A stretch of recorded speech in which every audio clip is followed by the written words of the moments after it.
I get asked a lot whether I should use ice or heat.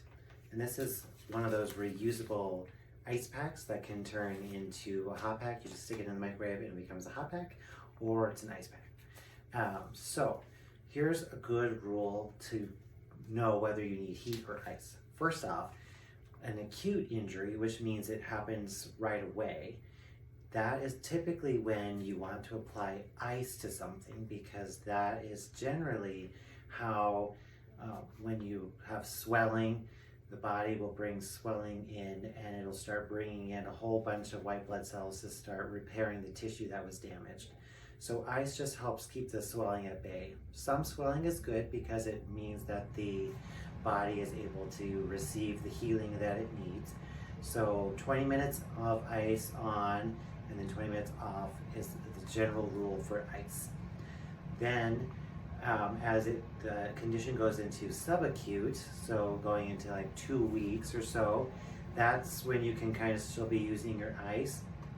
Then once a condition hits 3 months, it's considered chronic. And chronic conditions do better with heat. And so chronic conditions are usually things like arthritis. So rheumatoid arthritis, osteoarthritis, those types of arthritis pains will typically do better with heat. So remember that if you are wanting to bring the swelling away from an area, you use ice. And if you're wanting to bring blood flow back into an area like an arthritis, you want to use heat because it draws blood flow back to the area. So I generally recommend for muscle pain, acute muscle pain, it's good to use ice, but a chronic pain, it's better to use heat.